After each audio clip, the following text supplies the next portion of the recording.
What's good, YouTube, man? It's your boy Sin. Excuse me, I'm back with another video, man. Today we're gonna be reacting to how the 800 gang terrified Chicago, man. Make sure y'all like, comment, subscribe, turn that bell. Hope you're having a safe and blessed Tuesday today, man. And I heard 800, they known for like backdooring a lot of people. Like I've heard, but I don't know. Like they known for like clicking up with gangs and then sneaking them after. You feel me? So yeah, I ain't with that shit. Like if a gang calls them the sneakiest, bro, that's a red flag right there. Don't only fucking click up with them. Following this slew of tragedies, 800 begun to get more and more active in the streets, with stories circulating about the crew having infamous shootouts with people who would go on to become legends in Chicago drill beating. In 2013, a beef would break out between members of 800 and a group of gangster disciples from 63rd and St. Lawrence. We're ducking them. 800 would seemingly shoot up one of the most famous members' homes, FBG Duck. Oh shit, I didn't know about that. Duck on Twitter claiming that he had done nothing to retaliate after this shooting. 800 Boss Smooth would also join in, taunting FBG Duck and saying that they made a move after shooting up his house. However, these brazen acts would not go unpunished in the streets. It's alleged that members from St. Lawrence retaliated by shooting Big Mike in his legs, resulting in him being paralysed and having to use a wheelchair to this day. And FBG Duck would even himself reply to Boss Smooth, implying that it was the GDs from St. Lawrence and 63rd that were directly behind paralysing Big Mike. However, Boss Smooth would merch it on Diddy that it was a different set that shot Mike.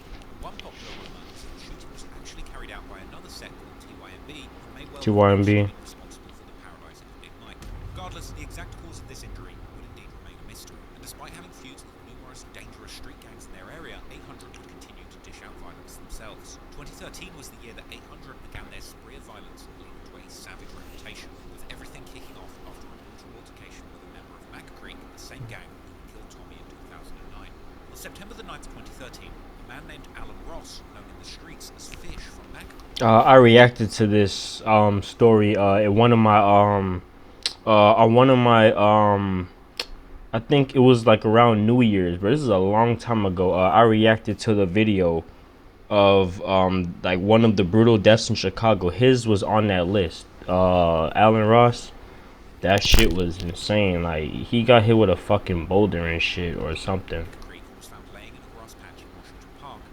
Or some, yeah. Died from a gunshot wound to the back of his head. However, the medical examiner would later determine that he had actually been beaten to death. Redditors have argued that Alan Ross, aka Fish, actually suffered mental disabilities, making this case even more. Oh shit. Users of the yeah. Chicago drill community, Chiracology, would actually cite this murder as 800's first revenge killing against Mac Creek. One popular rumor is that Fish was actually murdered over a mere $5 debt by an 800 member called Pyro, along with 3 other men. $5 man.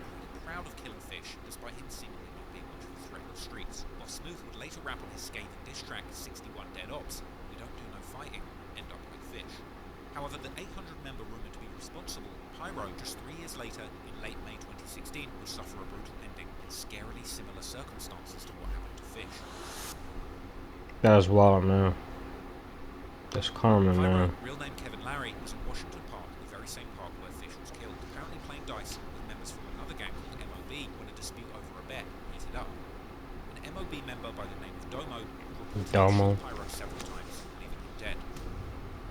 Now, before this murder, 800 and MOB were apparently on good terms, and Pyro himself had even been pictured with some of their members. No suspects were charged in the following 2 weeks after Pyro's death. However, in a shocking turn of events, MOB Domo would be arrested immediately after holding a press conference due to the fact that he was seeking $15 million in compensation for the Damn, bro. being shot in the back by an officer while running away. A crazy incident which was even caught on camera.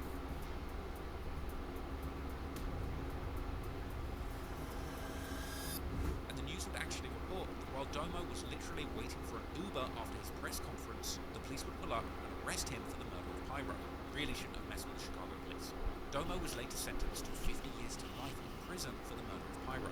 Now, he would later appeal part of his charges with an updated projected parole date of 2066.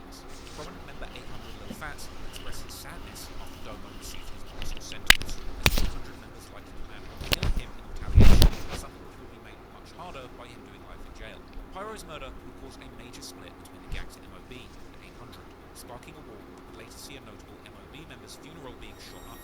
But this was far from the only time that 800 had severed their ties with massive gangs in their area. On September the 6th, 2015, 800 members would be involved in an infamous shooting at Blockpost. Another gang called Jaro City was said to be having a party with another gang called Taekwondo World in 800's territory. So, at around 1 AM, 800 members approached them, began arguing before a fight broke out, ultimately ending in a shootout. During the crossfire, a 20-year-old woman with ties to Jaro City by the name of Booby ended up being shot, later dying in hospital. Booby was apparently the girlfriend of 600 founder Lil Boo, who also died in 2015. Now, these two areas have a prehistoric and serious beef, and Bite Down from 600 would brutally mock her death on Twitter. People on Reddit would speculate on the circumstances surrounding her death, suggesting that she had indeed been killed by 800 members in the crossfire of that shootout.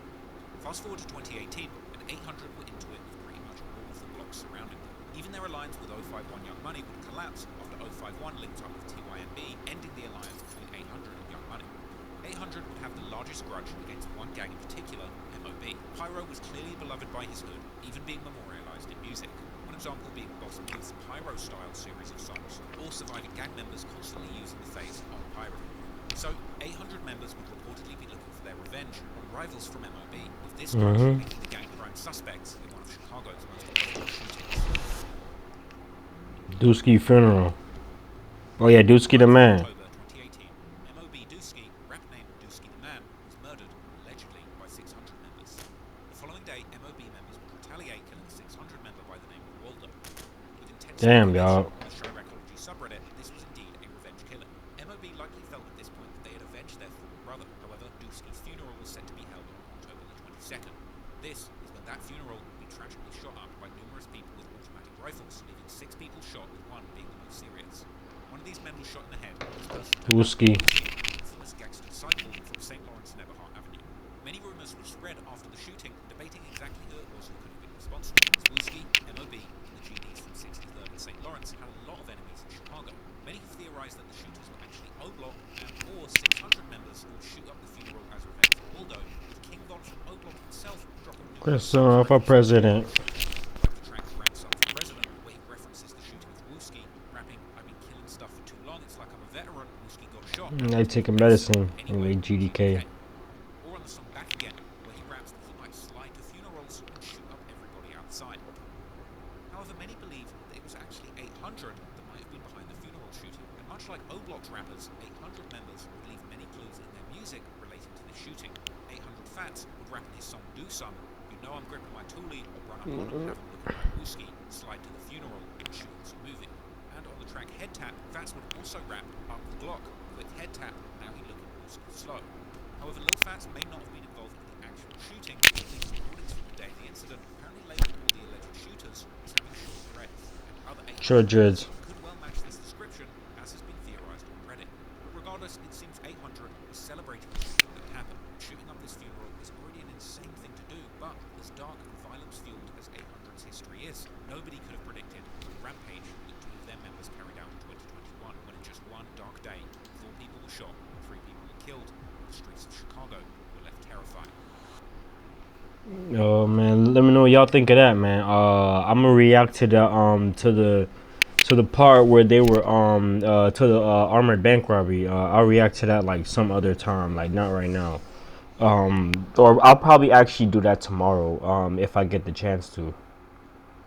Make sure you like, comment, subscribe, man. RIP everybody that died in this video, man. Pyro, everybody that died. Boss Move, Duck, Vaughn, everybody that died, you feel me, man? Make sure y'all like, comment, subscribe, turn that bell. Hope you have a safe and blessed Tuesday today, man. I'm out, man. Peace.